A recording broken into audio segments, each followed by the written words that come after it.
welcome to another edition of After the Whistle. I know you missed us, but we are back. April 26th, I'm here, Todd's here, and we got a special guest. Diondra is here, decided to join the crew. So they got me out here. Yeah, we out here. It's a three-person crew right now. I was gonna say three-man weave, but since we all hoopers, but whatever. Yeah, we don't need any issues. Any emails, letters. Yeah. No. Jesus. We won't get tagged by any alphabets. We love all the letters. Everybody. What he said, we love everybody, and everybody, we hope y'all love us too. I was going to start the show with something, but I forgot what I was going to start it with. But we can start with the Celtics and the choke job that they did yesterday. These dudes here, it's a microcosm of their season. They like to play with their food all the time, playing down to the competition. And the Hawks ain't even believe that they was going to make it to Game 6. The State Farm Arena didn't believe they was even going to force a Game 6 because they had a whole Janet Jackson concert planned for Thursday. That's embarrassing. So they moved it. They had to move the concert to Friday. And, of course, what the Celtics do, they let the Hawks end the game on a 28-8 run or something like that. Well, you know, my math says me correct. You know, for the arena's defense, if you're gonna move a game, I guess it will be for Janet. You know, she is a high-profile artist, one of the greats. But yeah, that's disrespectful as a whole. You're supposed to leave that block open just in case something might happen, like they might win a game. You know, I'm throwing that out there. But yeah, the Celtics 23-8 run. 23-8 run. The Celtics, yeah, they just had a meltdown. This happens once in a blue moon for them. It shouldn't happen in the playoffs, but I think they'll take care of next game. I mean, you'd hope so. They go down there to Atlanta. It might be at the strip club tonight, and you know, there's an easy distraction in Atlanta. There's a lot of distraction in Atlanta. But I feel like some of the vets they have, you know, because Tatum's now considered a vet. Then you have Brogdon. I don't think Brogdon does anything outside. I mean, he's from there. They booed him. My point exactly. It's not a fun time, apparently. He's a pro. So I think they'll be all right, especially with guys like that can keep them kind of like cool, calm, probably show them some places that aren't as high profile so they can just lay low. Here's my biggest issue. 12 of 38 from the three. Why y'all shooting threes when the Hawks can't play no lick of defense? Like, they got two guys that they can't stay in front of, and they Tatum 1 for 10. Like, there's no reason he should be shooting 10 3-pointers. There's no reason he should be shooting 5 3-pointers a game. We talked about it earlier, like you said. They're bigger than these guys. Literally bigger. Go to the hoop. Yeah, I agree. Finish at the hoop, matter of fact, not just go finish. And make your free throws, for Christ's sakes. Yeah, they were bad. 53.8% from the free throw line's awful. And then you got to talk about the dumbest plays came from their two vets. Marcus Smart with that dumb foul. You're up, and there's no reason for you to even die for that. Just play some solid defense. That's it. Game's over. And then Tatum gets a dumb. Well, that was a stupid tech. For them to even call that a tech. Well, that was just a dumb tech, especially at that point in the game. Yeah, just the tech's been inconsistent as a whole. Yeah. They need to just set a precedent. Just what is a tech. This is what it is. So if you cross that line, regardless of who you are, you get a tech. Just so we're not having this. It feels like they're picking and choosing who to give techs to based on how the game is played. So we talked about Harden, you get ejected, and then Embiid not get ejected for kicking somebody. It's just we can't pick and choose. You got to just make just a precedent for. And you can't be giving out a tech because he wanted to hit the ball after a foul was called. I mean, that's frustration. Hello, refs. Let them show a little frustration, a little emotion. I'm hoping some of these refs get demoted to the NCAA after this season, which should be something. I feel like if you're a great ref in the NCAA, you should get promoted to the NBA. They should get demoted to T-Max League. Well, I mean, you got to start somewhere, right? Yeah. So yeah. And then Trae Young, I mean, everybody thinks he had a great game just because of that fourth quarter, but geez, 14 of 33, 5 of 13 from 3, but then you let him walk into a three-pointer. I don't know what kind of defense that was. That was just. Sometimes I feel like these guys aren't just fully engaged into the game. I feel like some of these guys will be walking on the cloud some days. That special cloud. Yeah, so I just feel like next game they'll all be focused and ready to put these guys out. Just because for one, they need rest as well because you're playing your starters too many minutes. And yeah, you shouldn't play with your food, especially in the playoffs. They're all pros. They all have a chance to make it to the next round. So you give somebody a little leeway, and they're gonna, you know what I mean, or a little confidence, and they're gonna beat you. Yeah. So I'm messing with these boys for real. Just get the job done. Like, just get it done. Yeah, because they ready. The Hawks was ready for. They were ready for Cancun. But they're gonna have to delay for another day. Jeez Louise, these dudes here. Where are we off next? Oh, the Bucks. So much of them having Chris Middleton as the difference maker. Like, that's all they talked about last year. They ain't make it to the finals because they didn't have Chris Middleton. They got Chris Middleton down and they're down 3-1. And Jimmy Buckets was giving all them dudes the works. Well, you know, me being a Heat fans to Milwaukee's, you know, to their defense, you know, Giannis was out for a few games, so Miami jumped on him, and took advantage of it. Yeah, so and I felt like Miami was a bad matchup for them just as a whole, just, you know what I mean, from player to player. And then without Giannis, it's really a tough matchup, so. Then Giannis coming back, he played well, but he wasn't really Giannis. He needs like a Giannis game to get these guys back on track because coming back 3-1 is going to be tough. Yeah, it's definitely going to be tough, but it wouldn't surprise me if they do come back from 3-1 just because Jimmy Butler can't do this for a whole series, for an entire series. He can't keep putting up these crazy stats and pretty much not getting much from everybody else. Like Bam Adebayo, he's been like, where have you been? Like, he should be having at least 25 and double digits rebounds every game, and he's just been selling himself. If they allow him to play his natural position, being the 4, they got him playing the 5. He's a small 5, especially in a playoff situation. He's not going to be as good as he is in the regular season when you're able to key on him. They need a big man. Like a solid big that's just there just for space and blocks. Just to, you know what I mean, be able to bump with these oversized behemoths. Because Bam's really like a tweener in regards to like being a big and having skill. Because he's not that tall.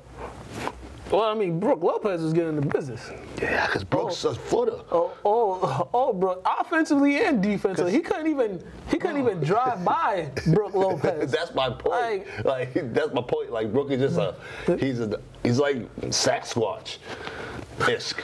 I'm not saying he's Sasquatch, but you know what I mean. He's that big. Like he's just an abnormal human being. His his lateral step is like 2 of Bam's. It's tough, man. Yeah, it is tough. Yeah, it is tough. It's also tough to win when you shoot 32% from 3.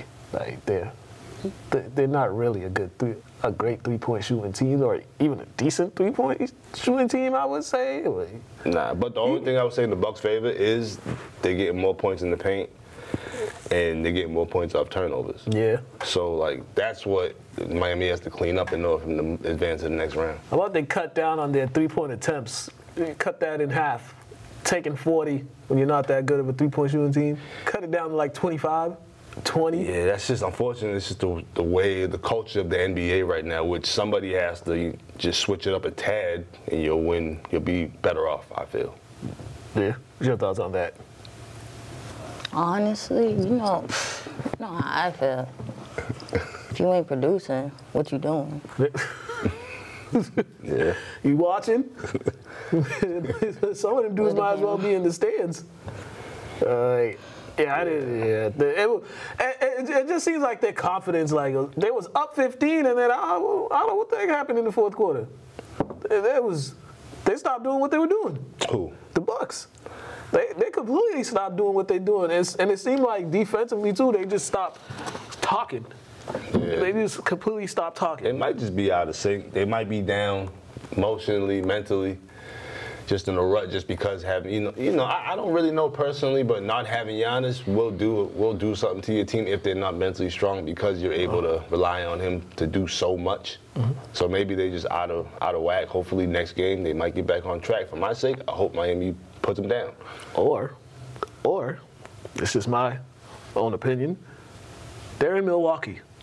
I don't know if you've ever been to Milwaukee. No. They ain't ain't much to do in Milwaukee. There ain't that much to do. Yeah. You go down to Miami. Oh yeah. They might think they're in a foreign country right there. So they might have, some extracurricular activities probably caught up to them in their game. I could see that happening. I could see that. You know, because that's one of the Miami's biggest home court advantage is the. Oh, it is. Yeah. Oh, it is. Yeah. The beach of South. Yeah, the beach. Yeah. The clubs. Happy hour. Everything else down there too. Yeah, there's that Tony Montana stuff too that's down there. We know some of them players dabble in it, but we won't get into it. You see me in the video. Oh, the New York Knicks. New York is lit. The Knicks are back. They're up 3-1, and their fans been going wild. Their fans have been going crazy. But I mean, this series, for some reason, it's not a surprise to me that they up 3-1. No. Yeah, because they just have their team is bigger. Pause. It's a bigger team. That too.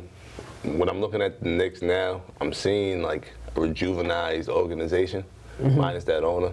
He's trash. Yeah. But the fans, like, I love how the fans get behind the Knicks when the Knicks are good. I just can't stand how they are when the Knicks are bad. That's like, just New York. You know what I mean? Like, stop having false hope. But this year, I'll give it to y'all. But I like Mitchell Robinson. He's the type of big I feel like the Heat should have. You know what I mean? Just take a lot. That's what I mean. That type of big. Just grabs rebounds and dunks. Yeah, man. Just does regular big man stuff. Old school Lonzo Mourning nonsense. Yeah. But they could give you 20 if you really need them to. But he had 7. They had 17 offensive rebounds as a team. That's hard to do in the NBA, especially in the playoffs. And there's also that matchup with Mitchell and Brunson, which Brunson has been on the better end of that matchup because there was talks about getting Donovan Mitchell in the trade, the Knicks, before signing Jalen Brunson. So there's that little thing going on right there. Yeah, that's tough too. Because they're two different type of guys. Like Brunson's like a prototypical point guard that can score, but like Mitchell's really a 2. That's why they have Darius Garland. You know what I mean? So I really wouldn't even consider that like going at each other because they really don't even cover each other like that. Well, Mitchell needs to get his act together because he has been horrible the past couple games. He hasn't been doing much. Yeah, especially he's the star of the team. He has to kind of carry them. He has to be a walking at least 20-point guy, especially in the playoffs. Yeah. What's your thoughts on that series? He gotta be a killer. It's his team. See, I agree. Yeah. And you got 2 big men that you really can't be playing at both at the same time. Like, you gotta play one or the other. But you would think that would make them good because teams don't have that. You would think. And they're not utilizing the way they should. But also, Mitchell's a volume shooter. He's not really a guy he's not really efficient and can also get his teammates involved. So it might take away from having 2 bigs. Because I'm thinking about it as the Spurs. Granted, the Spurs were vet seasoned. One was on his way out. One just got there who was not all-time great. So I get it. But like, I'm just wondering like, what's up with that team that can't really work the way it should. This is when they missed Ricky Rubio. Yeah, because they traded him, but he would have definitely been a big beneficiary to have at the point guard position for Garland and Mitchell, because you could have played a 3-guard lineup with Ricky Rubio and those 2 bigs, and he would have found a way to get them 2 bigs involved. And I kind of look at Garland and Mitchell kind of similar in skill set. Yeah, they're kind of the same player. Oh yeah. Just one's bigger, one's a little shiftier, one's a little more explosive, but yeah, they literally do the same thing. Yeah. So, well, let's see if they could come back from 3-1. Imagine if they come back. If they come back from 3-1 against the Knicks, it's gonna be, I don't know, the whole New York City might blow up. I'll be honest. Or it would be fitting that would happen to the Knicks. I hope they don't, just because I don't want to hear from Stephen A. Smith on TV. And when I see the Cavs right now, I see that old aura. That old funk is just kind of hovering around them. So, the Knicks out there looking fresh. Yeah, we'll see if they can close it out. I think Game 6 is tonight, or Game 5 is tonight. 1 second, let me check. Game 5. Yeah, it's tonight. And Cass LeVert's a bucket. Yeah. I'll buck you. Yeah, he should be a starter somewhere. Yeah, I don't. Yeah, some of these guys should be started somewhere. Like maybe get them on the Rockets. Before we get into the Western Conference, speaking of the Rockets, that was a great transition. They signed Ime Udoka. He will be their new head coach in Houston. If he's tempted out here, oh man, that was my first thought. That was it. What can go wrong? There's all type of blackberries down there. But Lusciousness. he a free man. Oh yeah. I be seeing the on Instagram. So yeah. He a free man. He just better stay away from people in the organization's women. That's allegedly. Allegedly, I have to say allegedly. Well, being in Houston, that will definitely allow you to do that because there's a lot. There's a lot down there. Well, it's like 8-1, women to men. You know, we both spending some time down there. Well, he should also stay away from other people's women. That's gonna be tough down there, cause they scandalous. Well, you know them dudes down there with that open carry state. You know, all them crazy folks. Yeah. Girls, when them ladies is crazy nowadays, man. They risking it all, especially for a Udoka. Yeah, you're right. You're right. But it is a good signing for Houston because they actually they're such a young team. They need somebody to. For one, they need somebody with a nice little story attached to them, just to lighten the mood, because they gotta have some jokes for him, and somebody who's been there. Like he's part of the Spurs organization, so like it's just shocking that like he would even be in that light just because of how that organization, their players, how they move. And also he's not like a sugarcoater. I feel like because no disrespect to Stephen Silas, he was also a young coach himself, so it's like you got a young coach and then you got a bunch of young players. It's kind of like there's that that balance. Probably he trying to get their attention. He probably didn't have the attention of the room. So Udoka, he's a jerk. Yeah. He's a jerk. And then sometimes you need a jerk to coach the young players. I'm not gonna lie, I almost thought you say he's not a sugar daddy. I was gonna say he's right here, a Mac daddy. Stay away from the OPP lifestyle. You know me, right? On that note, let's move to the Lakers and Grizzlies. And all right, Dillon Brooks, if you're gonna be a heel, I need you to like put your foot all the way in, go all the way in as a heel. Don't all of a sudden try to backtrack and start being a victim, talking about the fans made you a villain, the media made you a villain. Yeah. Now you don't want to talk to the media. You poke bears, but now we can't even hear from you after losses. First of all, what hot brother was it that got the beard that Dillon Jim Brooks the Anvil? got? Jim the Anvil? Oh my God, that beard's classic. I haven't seen nobody else with it since him. But yeah, you are correct. You can't me cry victim now. Just own up to it. I feel bad for him though. I know he didn't mean to hit him in the nuts. Like he moving. It just looked bad. And Note to NBA players, stop. And as a basketball player, if you don't get hit in your nuts, you ain't a hooper. That's just life of playing basketball. Like it gotta happen. Like it just happens. But for you to be considered a villain, if you would have hit him in the nuts in open court, you knew what was gonna happen in the middle of the court. Like that's just. I think that should be a mandatory ejection, even accidental or not. You just can't induce down there in that area. Yeah. Well, yeah, he looks weak, right? But he looks like a front runner doing all that. But let's be real. Isn't this the generation that is, almost running the world? Almost. They got like 25 years left. They push us out, we 60 years old. But it's just kind of where we live in.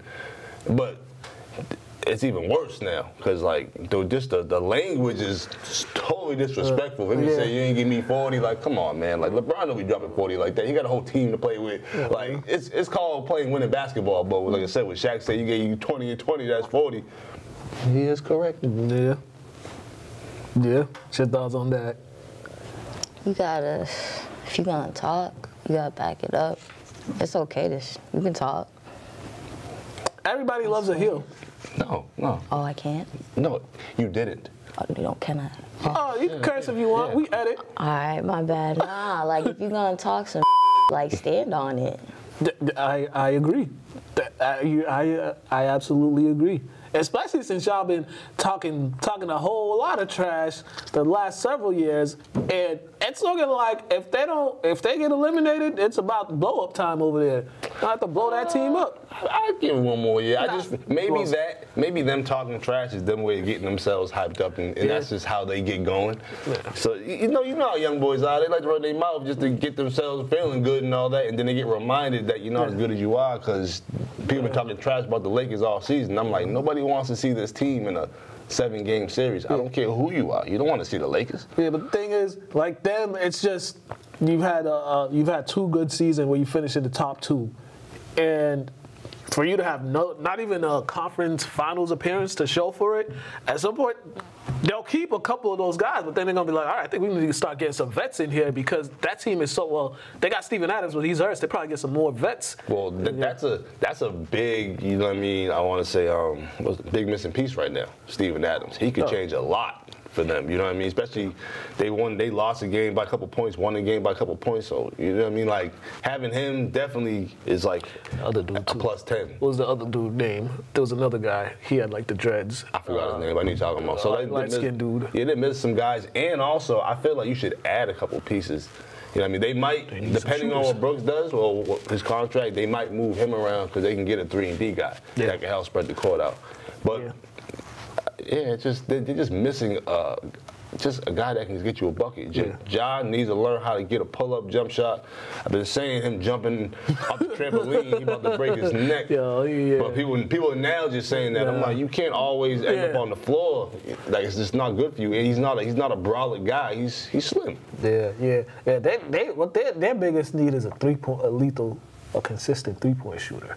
Like Dylan Brooks, he takes a lot of threes, but he don't make a lot of threes. If they don't have Desmond Bane, I don't even know what happened to him. He got most improved player, and then, well, he didn't get most improved player, but it just went down. His game didn't improve after having like a breakout year. I think last year he had a breakout year, and this year you ain't really hear from him. And it's kind of like, is it the league figured you out? You know, they didn't figure Ja out. Ja's the only one that could consistently give you points, but even the way he scores, it's just like dangerous. Well, yeah, that too. Ja has skill. Ja has skill and he's talented. Bane, I don't think he's that skilled as talented. He's good, but he just doesn't have the moves. Just doesn't have moves.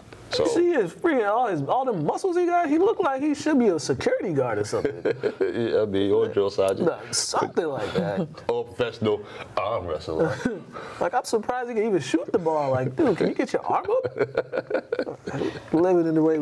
Well, we didn't even talk about the Lakers, but that's all right. We just want to talk about it. You don't need to. They don't want up. Yeah. So, game 5 tonight. Let's see if they can keep their season alive. Season over for a couple teams. Oh, I forgot. We didn't even talk about the Sixers. We don't need to. Yeah, we don't talk about that. They're the only team that actually took care of business and swept their opponent. So, a second-round exit coming for them. Clippers season ended again last night, and once again, injuries played a role in them because they just, I don't know. I think it's like still that Donald Sterling thing is still kind of like hovering. Karma with them because they keep getting their best players injured each year, especially when they're playing with they'll come to a point of the season they're playing really well and you think, okay, you could see this could be a championship team if these guys can stay on the court. They can't stay on the court. Well, being a racist holds a lot of weight, so you know it's kind of heavy. But I feel bad for the Clippers just because they start going up, and then they just stall out. Yeah. They never reach their full potential. You get Russ, you make him feel comfortable. Shout out to Russ averaging like 23 points for the playoffs, which is dope. Especially the way they talk about that, man. But yeah, I just feel bad for the Clippers. Their 2 best players, they're never healthy, and they can never stay on the court on the same time during playoff time. It's just unfortunate. Very unfortunate. And the Suns are nasty. Yeah, but KD and Durant and Booker playing all those minutes, Lord have mercy. Well, I think they'll be all right. The thing with Durant playing all those minutes is just because of his injury history. That's the only thing. Yeah. I feel like you have to worry more about Booker because he has the hamstring issue. Boy, don't drink enough water. And that could just pop up at any given moment compared to, I think KD's injuries is all right. I think he don't drink water? I mean, you in Arizona, you better. Yeah, you always getting hamstrings.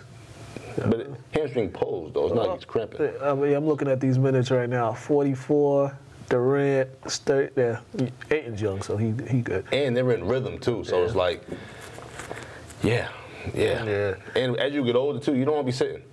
You'd rather play more and then sit, you know what I mean, a little longer compared to just like playing, sitting for longer than playing. You just want to just play. Where do the Clippers go from here? What do you think? Where do they go from here? Because they gotta find a way to get these guys healthy for a whole playoff run. That's like their biggest thing. They gotta find out where do they go from here. For one, they might need to improve the bench a tad, just because they might have to keep these guys for a couple more years. I don't know the contract situation, but them guys are probably gonna be there for some time. So all you can do is strengthen your bench. Cause when you get an injury, right, you strengthen the tendons and all that stuff around it. So you know these guys might not be here, so you got to have reinforcements just in case they aren't.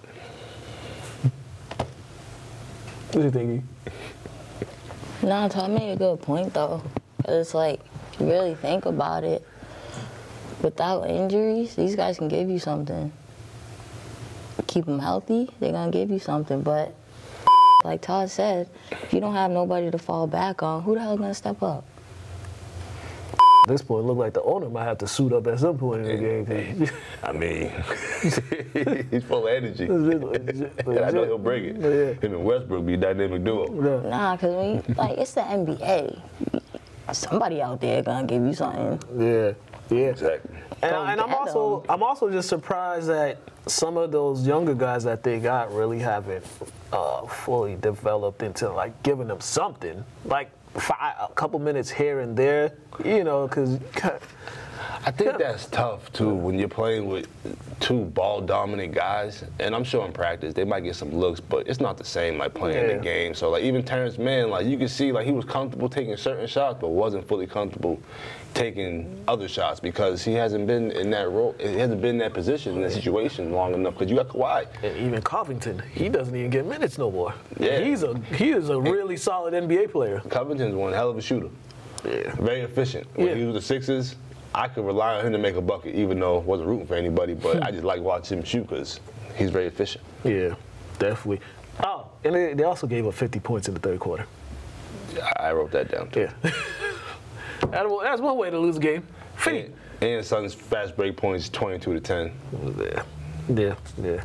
Well, maybe they need to go to Africa to find a doctor over there to do some special magic on them. I thought it was in Germany. Well, that's some illegals. I would be that guy. All right, we are finally done with Carl Anthony Towns and the Vikings, the T-Wolves. I've been so tired of them. The only exciting person on that team is Ant-Man, but I've just been tired of seeing Carl Anthony Towns in the postseason. If they play like the Vikings, they might have a chance still. Yeah, oh my gosh. As an organization, they just are awful. They just have bad habits. They have mishaps and misfortunes at the right time just because it never works out in their favor. Yeah. I would say the wrong time, but they're never supposed to win. I'm sorry, Minnesota, Timberwolves is poop. Once again, Carl Anthony Towns, you're like one of the biggest guys on the court. Why are you taking 6 3-pointers?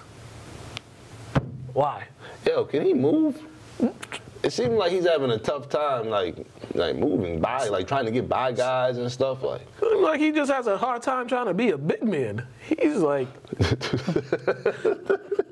that was a good one. Nah, because he's dying to shoot, but it's like even Kevin Love, like the big was averaging like 20 rebounds, like 16 rebounds. At least Kevin Love got to the box, but he knew he had a mismatch. Oh, he loved the box. Right. As a big man, you're supposed to love being down there in the box. As a man, too. Why not? Yeah. But yeah, Carl Anthony Towns, it's like I don't think the T-Wolves are ever gonna go anywhere with him still there because he's a finesse player. Well, for one, well, not even a finesse player. My bad, I'll cut you off. For one, you got him and Rudy. Have you seen Rudy's turnaround jump shot? Yo, I watched Rudy try to shoot a left-hand layup, but he shot it with 2 hands. What the hell is going on in the NBA? You know how much I can't stand the French. But I will say this about Rudy. At least he knows his limitations, and at least he tries to be a big man. No, I'm not mad at that. Yeah. I'm not mad at that. Even though it's funny as hell when he does. But my thing is, they do all these drills in practice, all these layups, micings, off-season drill work. You don't got a left-hand layup. he's freaking French. But you don't talk about the layup. Talk about. I know what you're talking about. He was like Rosie trying to learn how to use her left hand, and she finally figured out how to use her left hand. Like, it was bad. It was like, come on. He probably uses his hands for other stuff. You know, the French love touchy. Yeah, giving people COVID. You ain't hear that from us. But season's over for the T-Wolves. The Nuggets, they got home court throughout the West, or throughout this postseason. It's going to be hard for teams to go up there and beat them just because of their pace, the way they play, altitude, and all that. And when your two best guys are available and producing, granted, not the best statistical game for Jokic, but he was still out there producing. You know, gave you 12 assists. It's going to be hard to beat them. I always wondered about that. Like, if it's tougher to breathe in one arena in the whole entire league, why wouldn't you just, like, move that team out the state or something? That's their home court advantage. Yeah, I get that, but isn't that like a health risk of some sort? Well, for some players... Well, nigga got asthma. Has an asthma attack. He really can't catch any. Nah, like Ryan Clark, he couldn't play in Denver because he had like his white blood cells or something like that. Like, so he got really sick. He couldn't play there. So if LeBron had a white blood cell issue, he could never play against Nuggets in Denver? Yeah. That's crazy. Yeah. But, I mean, they're a great team. They got Murray. They got Bones coming off the bench. They got Jokic. Then they got, what's his name? Mike, what's his last name? Michael Porter Jr.? I almost called Mike Carter Williams. My bad, no disrespect. Zach, my guy. But, Michael Porter, he's coming into his own as well, and he's hitting shots when they need him to hit shots compared to the past couple of years. He wasn't even there to even help. Yeah, they're just a good all-around team. They got, like, all the pieces. This is like, because right now, this year, there's really no favorites to win it all. Like, if there was a year for them to sneak themselves a championship, it's this year. From what I heard from the announcers on TV, this is the most stacked team in the NBA for the playoffs. They got Aaron, what's his name? Aaron Gordon coming off the bench. Yeah. Well, he starts now. Oh, he starts now? Yeah. I mean, you got Bruce Brown coming off the bench. Yeah. Jeff Green still producing. Man. They pretty stacked, bro. Yeah. Yeah, we'll see. All right, lastly, Warriors, Kings.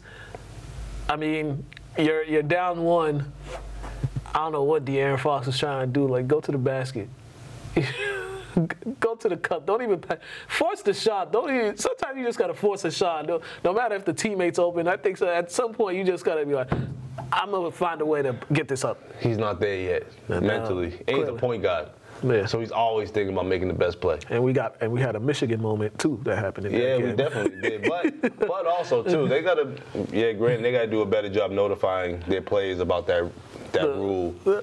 They should do. I mean, I heard they're changing the rule though. If you win your challenge, you keep your challenge and your timeout. I mean, that makes the most sense. I don't know why you have to wait a whole year. It happens in the NFL. But why you gotta wait a whole year to change it tomorrow? I don't see it a big deal. But man, shout out to Golden State. They persevered at home, as we all knew they would. Yeah, they just suck on the road. Yeah, they're real bad on the road. But they honestly, they didn't really kick ass.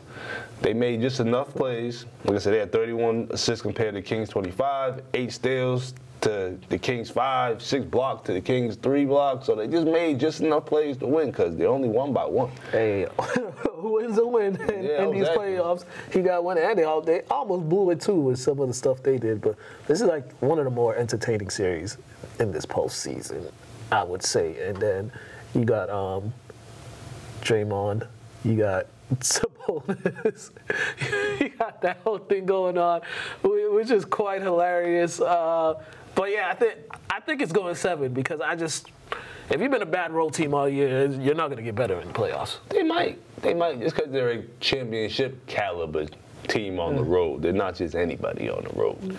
So they might. But I'm gonna ask y'all this. But do you think Sabonis is gonna try to antagonize Draymond again, because Draymond, he'll keep it cool for a little while, but you keep doing it the whole game, he's bound to do something stupid that'll cost his team and get him ejected. Do y'all think? I don't think, because I think. Let Diondra go first, then I'll answer after. Do I think that he's able to not do it? Draymond? Mm-hmm. Yeah. No. As many years as he played in the NBA, as many years as he's been in the finals championship and been in these important situations, he still hasn't learned. So, no, I do not think that anything will be different moving forward. But you would think he would learn to be a little more slick with some of the stuff he does. He just be too obvious with it. You would hope. At least Dennis Rodman, he was a little sick. But Dennis Rodman was also sick. So it's a little different. Like, he might borderline injure you. You know what I mean? Dennis Rodman looking at the corner of his eye, trying to figure out when to get you. Draymond just impulsive. So that is the best what Steve has to he has to see it coming and see it brewing, and then yanking him out. Because Sabonis, I'll be honest, his stats are not justifying what he's not doing out there. And he ain't playing with no hot and no balls. He playing mad soft out there. Like, it's bad. But the stats, you play long enough, you got enough touches, the stats won't show that. You say you got 20 and 15, like, oh, no. Like, what we saw out there, he's getting bullied around. So, of course he's going to antagonize Draymond. That's really all he could do this series, because he's being out-muscled most of the time by guards and everybody picking at him. And I also think if the Warriors do get past this series, it's going to be, because I think if them and the Lakers win, they'll be playing in the second round, and there'll be some more antagonizing going on in that series. So if the Warriors do move on to the second round, it's just at that point we're just going to be like, will Draymond be suspended? Will keep himself from being suspended in the game, because he's. But do you think he deserved that tech as soon as that little foul? Which one? The one the game started. He got a tech like the first 30 seconds. I didn't even watch the game, to be honest with you. Honestly, even if Draymond deserves it or doesn't deserve it, moving forward, he always going to have a target on his back just because he made that target. Like, oh, yeah, he definitely, he knitted it. Yeah. Sold it on his back. Like the refs, they do be wrong, most of the time. I can even say that as a ref, but no, Draymond made that target. And then sometimes it amplifies more when you get ejected from a game and then you're like basically trying to incite a riot with the crowd. It's kind of like Jay's different. That's like 2 years in a row. Last year he got ejected from the game. What does he do? He flips off the whole stadium. The cameras all on him. And then this year he does that. So it's just like, all right, guy. Because I honestly think he probably would have got fined after game 2 and not suspended if he just left the court in a timely fashion. That's my only thing with Adam Silver. You at the game, you either got to be commissioner or that's it, or fan or commissioner. Don't be playing principal when you at the game just because the dude showing like, that's what they do. So you look at it from a fan's perspective or commissioner perspective. You look at it from, I'm your daddy right now. See, that's the problem. That's the way he's looking at it. Because some of the stuff's been going on in the league. I've been kind of looking at Silver a little like, man. What do you expect? He went to Duke. And then, I Googled Adam Silver making a layup. And all type of other nonsense came other than, can you play basketball or not? And I'm like, oh, man. He went to Duke, and he looks like Earthworm Jim. What do you expect? Nah, he does. What do you expect? Without the suit. Yeah. All right. Let's go to Athletes Corner. Earthworm Jim is? I'll Google it in a second. All right, Athletes Corner, St. Mary's girls basketball. Check this out, then we're going to come back, close this thing up with 3 more topics.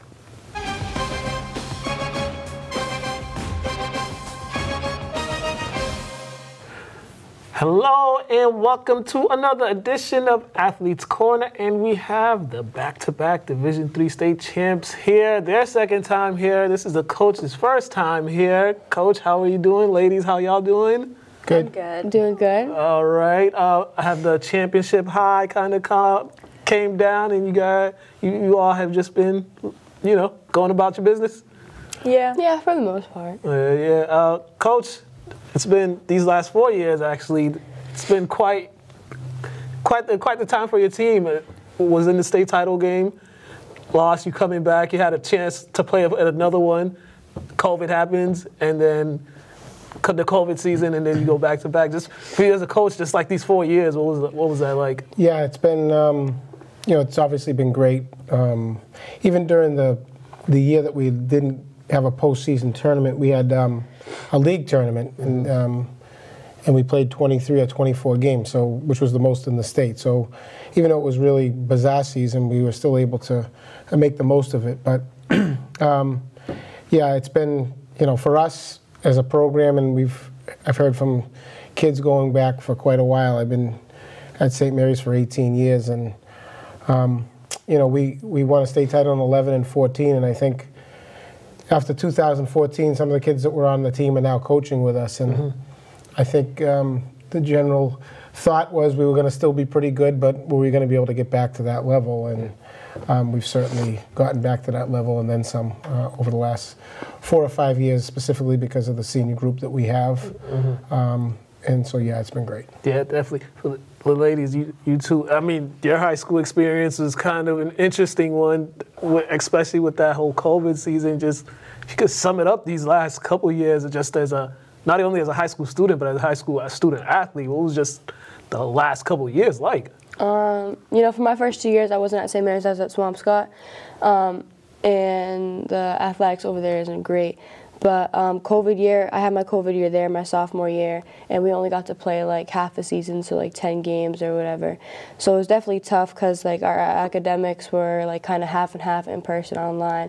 And then for athletics, there was a bunch of like modifications. We had masks, and like only a certain amount of people could be in a certain space at a different time.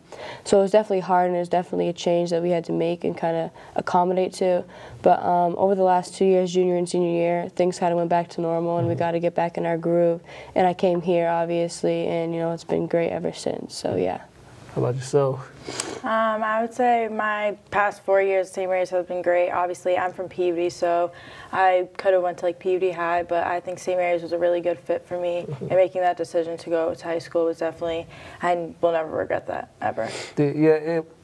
During that COVID year, were you all as like full time in this building, or were they off and on, or half time in the building or half the time at home? I was mostly at home that year, so it was really different. But you kind of like, I learned how to like learn in that way on Zoom. So I think that was, it's not a bad thing to like be like have a different aspect in your life that you have to like build off of. So the school, we were open every day, but we had the remote option. Okay.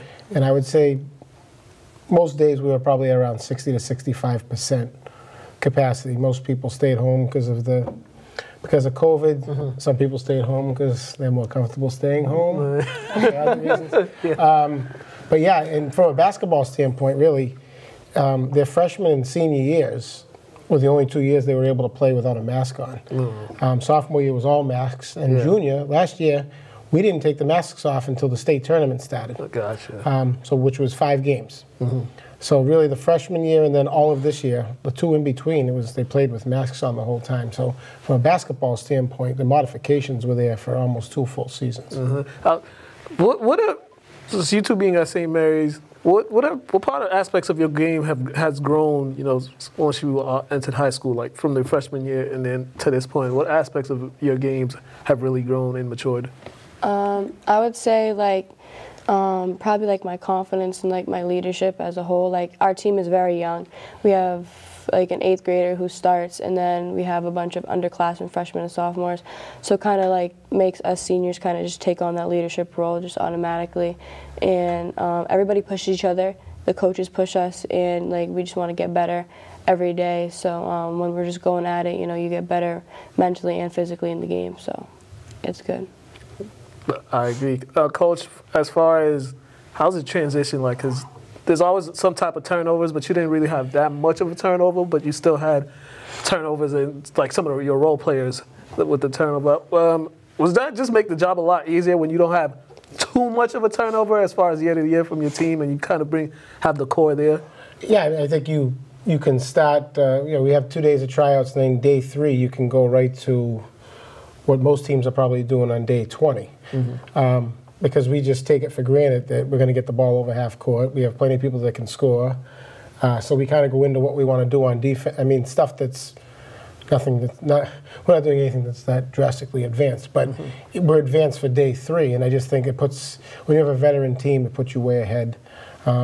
Even next year, I mean, we're going to be down these 3 players, but we have 11 kids coming back, and I know some of them are in 8th grade presently, and we're going to rely on them quite a bit next year. I still think for high school basketball, we're going to be pretty good. And day 3 and day 4, we're going to be doing things that maybe other people wouldn't get to. So the more experience you have returning, the easier it is. Now, if it's a wholesale lose 10, you know, like some of the colleges do, then, you know, it's a whole different story. All right.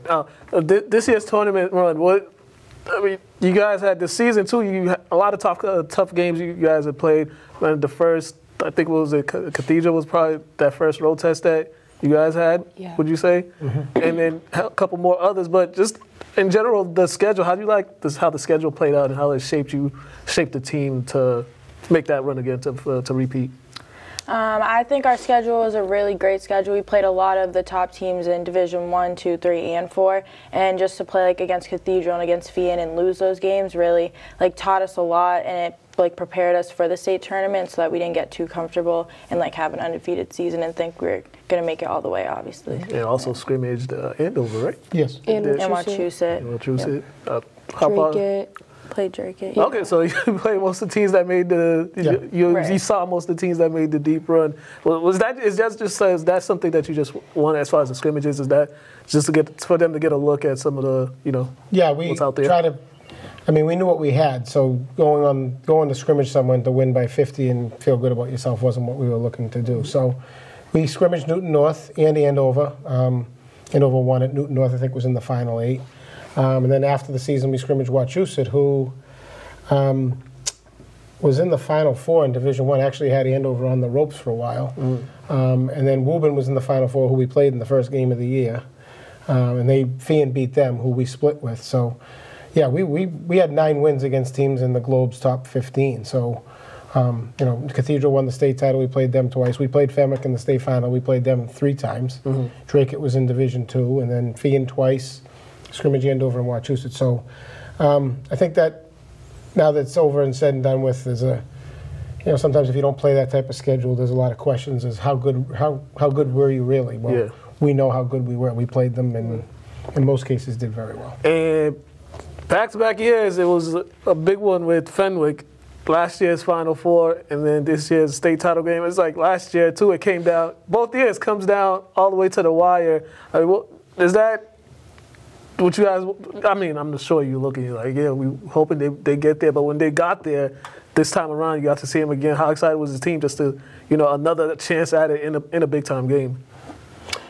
I think that was, when we beat them the second time at home, I had alluded to the fact that we would probably see them again. I give them a ton of credit. They were opposite us, and to get all the way through to the final, I think they deserve a lot of credit. The last game we did very well against them. I don't think, actually these 2 girls never lost to them while they were in high school. So there were some close games. We eliminated them actually all 4 years that you were here and both years that you were here. And the games obviously get closer. We're just so familiar with each other. But watching the game last night made me feel a little better. We watched San Diego State's in the national final, and they went 11 minutes without a field goal. We struggled big time in the third quarter. I think we scored 2 points. But I just think it speaks to the magnitude of the game, the pressure that's involved in a championship game. All those factors went into it, and you got to give them some credit. But we were missing a lot of the shots that we had been making the whole year. But at the end of the day, do you leave with the state championship trophy or not? And we did. So. Definitely. There was a lot of emotions, ladies, and that when that buzzer went off. Like, as soon as that buzzer went off, I mean, during the encore celebration and in the locker room celebration, it was like, was that just like you ladies coming to a realization that, like, this is it? We're never gonna play. We're never gonna play on the same team again unless it's like an all-star game or like some type of tournament. Yeah, I think that was kind of like the biggest part of it, especially because of how close we are. And it's kind of just like realizing that was kind of our last game together as a group and as friends, so definitely hit home. And you know, it was also like just like a relief because like everything we put in, like it paid off, and all of our friends and family were there to see it, and it was just like a great feeling overall. And like it was like not even close to how last year felt, because last year, like, I don't know, it was just such a different feeling because, like, we knew we had another year ahead of us. Yeah. But going into this year, like, we had the same goals. We wanted to make it all the way, and we were confident that we could do it. And once we realized that we did, it was just, like, a great feeling. So. Yeah. And also, you two are already made your commitments.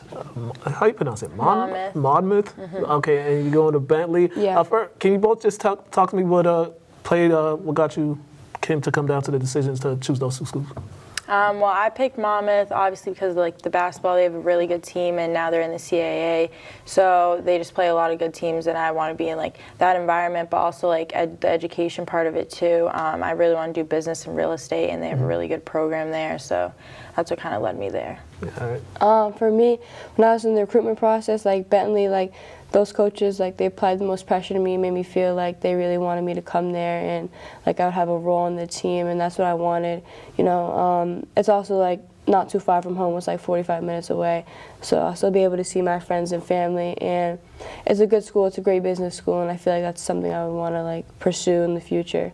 So that's definitely what led me to make my decision. Yeah, definitely. And Coach, I know you said that was the most proud you were of them going on to the next level, not only getting the education for free, but also being able to play at that level, because not too many kids are able to get that opportunity. No, it's and they don't really understand it yet, just the financial part of it and where they're going to be set up for the rest of their life compared to 99.9% of America. But you know, the opportunity's there. They have to. It's what they do with it now. Not from a basketball standpoint, from academic and a life standpoint. But you know, Yersie's not here. She's on the road. We'd be remiss if we didn't mention the impact that she had. She was here for 5 years, and she's another scholarship player.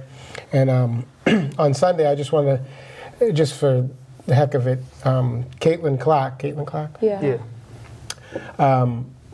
So she's obviously a tremendous player at Iowa, and the game on Friday night was obviously one of the best ones we've ever seen. So I just looked, we was watching the game, and I looked up her season stats just to compare it, and I'm not comparing either of these two to that. But she's a 47% shooter from the floor, which is very good. But just while these two are sitting here, Niya was 55% and Kellyn was 49%. So I think that just, because the game right now is at an all-time high, more people watch that game, and I think you understand if you're out there watching and you never really watched us play and you're like, oh, how good were they? Well, I think those numbers, I mean, and we're not talking 55 for 100. We're talking, you know, over close to 400 shots in both cases. Yeah. So I just think basketball-wise, all three of them, the careers they had, they're getting everything they deserve, and we're hopeful, obviously, that they make the most of their opportunity. Yeah, definitely. Well, we're out of time, but congratulations on everything, the season, the championships, the scholarships, going to college. Congratulations. Y'all have been probably one of my most viewed interviews and stuff. So make sure you check them out. Y'all can see their social medias on the bumpers on those lower thirds. So follow them if you have to. We're out of here. Athletes Corner. Have a good one.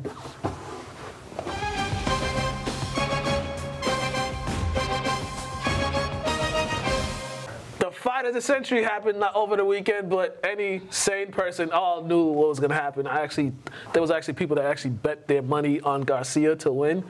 Huh? Yeah. One of my students bet me $25 too. I want my $25. That's the Bitcoin too.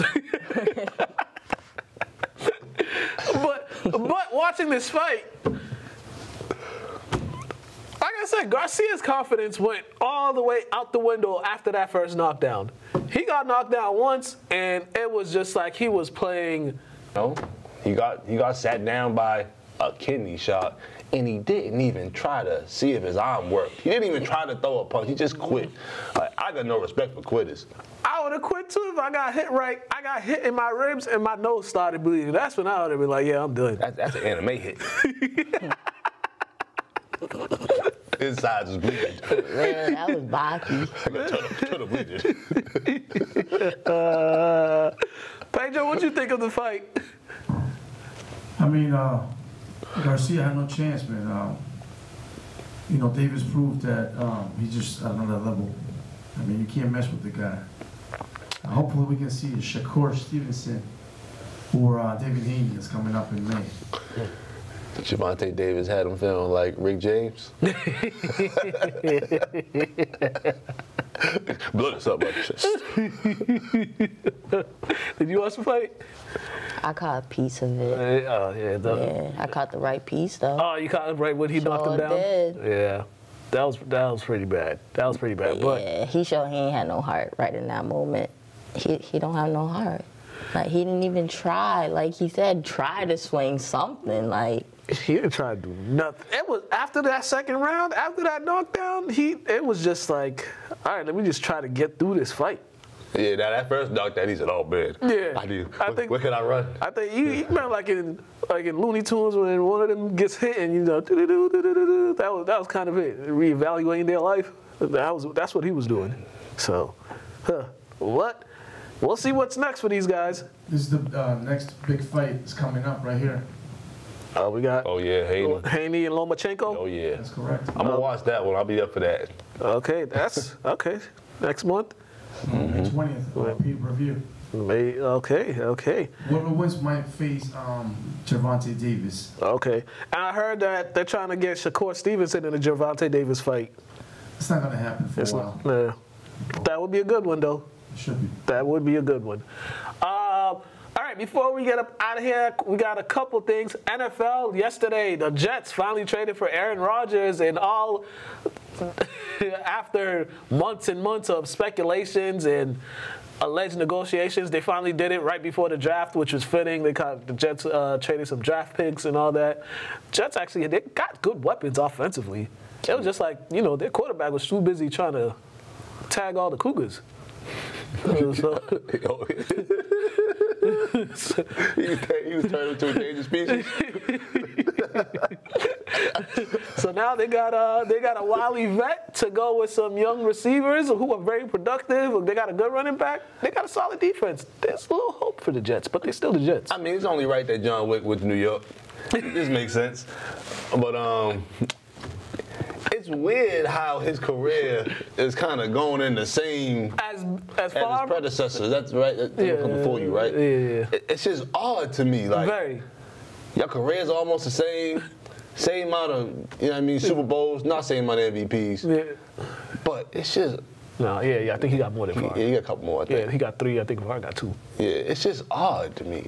It's just odd. It's just odd. You couldn't make this up if you wanted to. Yeah, nah, you couldn't. But it's a good move for the Jets. Good move for their head coach too. This is better than when Favre went to the Jets, though. Oh yeah. Because they have a great defense. I think they'll actually be all right this year. And they got offensive weapons. They got receivers that are young, first, second year, third year receivers. They got a good running back, young running back. They got all the offensive pieces. Their coach is a defensive guy. They had a defensive rookie of the year, Sauce Gardner. They got some young pieces there. I mean, the trade makes sense. Yeah. It just looks odd. Very odd. Very odd. So we'll see what happens with the Jets. We'll see how they get it, how they go. But yeah, kudos to them on doing all that. Got their fan base excited. And then lastly, the Bruins, the record-setting Bruins are up 3-1 on the Panthers. They're going to try to look to close out the series tonight. They lost game 2, 6-3. But after that, game 3, 4-2, game 4, 6-2. So they don't have no problem scoring. It was just that second game where I guess their defense, I don't know what happened with their defense. The defense might have gone away or something. Or they just probably just had a mental lapse. Or they must have heard of the parlays or something like that, and they decided. They just had a rough game, which was dope though. It was a doubleheader. I think that was dope. The Bruins played and the Celtics played right after. Yeah, I think we had a day where the Bruins, Celtics, cool. And Red Sox all won in the same day. I think it was over the weekend. They all went. Yeah. The Red Sox are back in the season. Yeah, baseball been started. Yo. Don't worry, they're not that good right now. They're 13-3. 13-13. My whole point is when do they get a break? Because I feel like they play all year round. No, they started April. They started like early April. When do they end again? October. Just seems like they always play. My baseball is always around the corner.